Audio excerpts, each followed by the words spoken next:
ఒంగోలు నగరంలోని చెరువు కొమ్ముపాలెం వద్ద ముంపుకు గురైన జగజ్జగన్రావు కాలనీని జాయింట్ కలెక్టర్ గోపాలకృష్ణ ఆటోలో వెళ్లి పరిశీలించారు.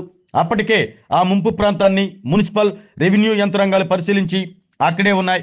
జాయింట్ కలెక్టర్ వస్తున్నారు అని తెలుసుకున్న యంత్రాంగం మొత్తం చెరువు కొమ్ముపాలెం రోడ్డుపై చేరింది. నిమిషాల వ్యవధిలో అక్కడికి చేరుకున్న జాయింట్ కలెక్టర్ గోపాలకృష్ణ రోడ్డుపై ఉన్న ముంపు బాధితులతో మాట్లాడారు. వారు తమ గోడు వెళ్లబుచ్చుకున్న అనంతరం జాయింట్ కలెక్టర్ ముంపుకు గురైన ఇళ్లను చూడాలని నిర్ణయించుకున్నారు. ఒంగోలు నగర మేయర్ గంగాడ సుజాత, ఒంగోలు ఆర్డీఓ లక్ష్మీ ప్రసన్న, నగరపాలక సంస్థ కమిషనర్ వెంకటేశ్వరరావుతో కలిసి జాయింట్ కలెక్టర్ గోపాలకృష్ణ ఆటోలో జగజ్జీవన్ రావు కాలనీకి చేరుకున్నారు. అక్కడ నీట మునిగిన ఇళ్లను స్వయంగా పరిశీలించారు. అనంతరం వారి కోసం 2 రోజులు పునరావాసం కల్పించే విషయమై సమీపంలో ఉన్న నర్సింగ్ కాలేజీని పరిశీలించారు.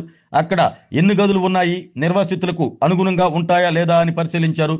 గ్రౌండ్ ఫ్లోర్లో నర్సింగ్ విద్యార్థులకు తరగతి గదులు జరుగుతున్నాయని, మొదటి అంతస్తును వారికి వసతి కల్పించినట్లు నర్సింగ్ కాలేజీ నిర్వాహకులు జాయింట్ కలెక్టర్కి చెప్పారు. సమీపంలో ఉన్న శ్రీ సరస్వతి జూనియర్ కాలేజీలో పునరావాస కేంద్రం కల్పించే విషయమై జిల్లా విద్యాశాఖ అధికారి కిరణ్ కుమార్తో జాయింట్ కలెక్టర్ ఫోన్లో మాట్లాడారు. జగజ్జీవన్ రావు కాలనీకి చెందిన 140 మందికి 2 రోజులు పునరావాసం కల్పించేలా చూడాలని జాయింట్ కలెక్టర్ ఆదేశించారు. అనంతరం ఆయన మీడియాతో మాట్లాడుతూ జగజ్జీవన్ రావు కాలనీ ప్రజలు ఇబ్బందుల్లో ఉన్నారని, వారికి ప్రభుత్వం తరపున తక్షణ సహాయక చర్యలు తీసుకుంటున్నట్లు చెప్పారు. ప్రత్యేక వైద్య శిబిరం కూడా ఏర్పాటు చేయనున్నట్లు వివరించారు. జాయింట్ కలెక్టర్ వెంట ఒంగోలు వ్యవసాయ market committee chairman Rachagarla Venkatrao, TDP నగరాధ్యక్షులు బండారు మదన్, ప్రధాన కార్యదర్శి బొడపాటి వెంకట్ తదితరులు ఉన్నారు. దీంట్లో ఒక 150 కుటుంబాలు 150 మంది ఇబ్బందులు ఉన్నారండి. మనం ఆ రోజు సర్టిఫికేట్ వెరిఫికేషన్ చేయించాము. చెరుకుపాలెం శ్రీ సరస్వతి డిఎస్ఎస్ లాగా ఉంటుంది.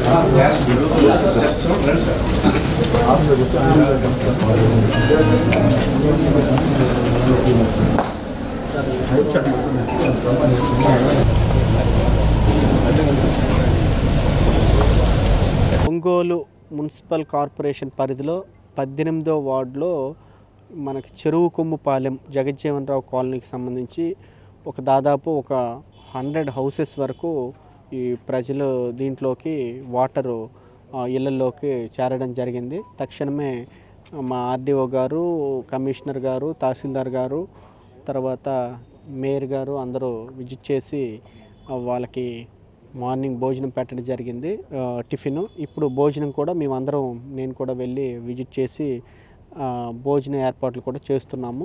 చిన్నపిల్లలు ఎక్కువ మంది ఉన్నారు, వాళ్ళకి ఇమీడియట్గా ఒక మెడికల్ క్యాంప్ కూడా ఇక్కడ పెట్టిస్తాము.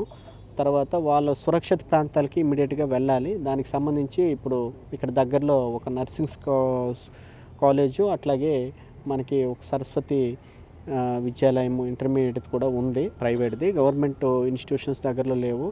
అక్కడ వాళ్ళ యాజమాన్యంతో మాట్లాడి అక్కడ జస్ట్ టెంపరీ షెల్టరు స్టే కోసం అక్కడ కూడా ఇచ్చేస్తాము. పైన చెరువు ఉండడం వల్ల ఆ చెరువు నుంచి వాటరు ఎక్కువగా నిండి ఈ లోతట్టు ప్రాంతానికి రావడం జరుగుతూ ఉంది. దానికి కూడా ఇక్కడ 3 జేసీబీలు కూడా పనిచేస్తున్నాయి. వాటరు తక్షణమే రిసీడ్ అయ్యే విధంగా మరి ఇక్కడ కొన్ని కంపతుమ్మ చెట్లు ఉన్నాయి, అవి కూడా తీయడానికి ఆ విధంగా ఇదవుతున్నాయి. సో ప్రజలందరూ కూడా ధైర్యంగా ఉండాలి. ఎటువంటి ఇష్యూస్ వచ్చినా సరే ఫేస్ చేయడానికి ప్రభుత్వ యంత్రాంగం అంతా కూడా పటిష్టంగా తక్షణ స్పందనగా మేము అందరం రాత్రి పగలు అందుబాటులో ఉన్నాము. సో ఎటువంటి అవాంఛనీయ సంఘటనలు జరగకోకుండా మేము అన్ని రకాల చర్యలు తీసుకుంటాము. దయచేసి మాకు మీరందరూ సహకరించి మేము చెప్పిన ఇన్స్ట్రక్షన్స్ ప్రకారం మీరందరూ కనుక ఇమీడియట్గా ఈ షెల్టర్ హోమ్స్కి రావాలి. మీకు అక్కడ అన్ని రకాల ఏర్పాట్లు చేస్తాం. వన్స్ వాటర్ రిసీడ్ అయిన తర్వాత మీరు మీ ఇళ్ళల్లోకి వెళ్ళొచ్చు. తర్వాత మిగతా అక్కడ కొన్ని రోడ్స్ అవి అడిగారు, అవి తర్వాత మనము మధ్యకాలిక దీర్ఘకాలిక పనుల్లో భాగంగా అది చూడడం జరుగుతూ ఉందండి. Thank you. అన్ని ఏర్పాట్లు మిల్క్ ఆల్రెడీ ప్రొవైడ్ చేశాము.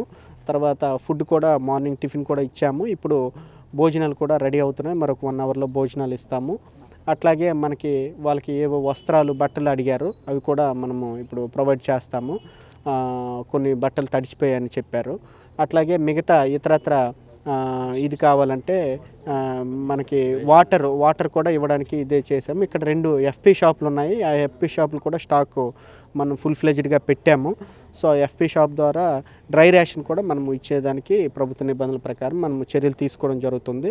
వాళ్ళకి ఎటువంటి ఇబ్బంది లేకుండా అన్ని రకాల చర్యలు మనము ఈ దీంట్లో తీసుకుంటామండి. ఆరోగ్యమే మహాభాగ్యం అంటారు, కానీ ఆరోగ్యాన్ని నమ్మకంగా కాపాడే స్థానం ఎక్కడ? ఇది ఒంగోలులో మీకు దగ్గరగా మన Venkataramana nursing home private limited. Caring your life 54 ఏళ్ల విశ్వాసంతో ఇది ఒక హాస్పిటల్ కాదు, ఇది ఒక విశ్వాసం. 3 తరాలుగా వేలాది కుటుంబాలను ఆరోగ్యంగా నిలిపిన ఆదరణ. మా నిపుణుల వైద్య బృందం మా దగ్గర అనుభవం కలిగిన బృందంలో అందించే సేవలు neuro surgery, general medicine, diabetes, pulmonologist, general surgery, ophthalmology, urology, orthopaedic, ENT, paediatrics, dental surgery, anaesthesiology, gynaecology, cardiology, emergency మరియు క్రిటికల్ కేర్. ఒంగోలులో ఆరోగ్యానికి ఒక కొత్త శకం ప్రారంభమవుతుంది. వెంకటరమణ ఐ హాస్పిటల్ ప్రారంభించబడింది. కంటి ఆరోగ్యానికి ప్రత్యేక పరిష్కారంగా ప్రభుత్వ ఉద్యోగులు, రిటైర్డ్ ఉద్యోగులు మరియు వారి కుటుంబ సభ్యుల కోసం EHS ద్వారా వైద్యం, క్యాష్లెస్ సేవలు, Medi Assist, Star, GHPL, Aditya Birla, Bajaj Allianz మరియు ఇతర ప్రముఖ హెల్త్ స్కీమ్లు అందుబాటులో ఉన్నాయి. ఆరోగ్యశ్రీ, డాక్టర్ NTR వైద్య సేవా నిధి అందుబాటులో ఉన్నాయి. చిరునామా RTC బస్టాండ్ ఎదురుగా, Kurnool road, Ongole. Phone number 08592282623, cell number 9100679099. Eye hospital number 9866484770. Website www.venkatramananursinghome.com. Facebook www.facebook.com/pkrnh. Venkataramana nursing home, 3 తరాల విశ్వాసం, నూతనతతో కూడిన సేవ. మేము కేవలం చికిత్స చేయము, మేము శ్రద్ధ వహిస్తాం, పరిరక్షిస్తాం. సేవ చేయడం మాకు ధ్యేయం.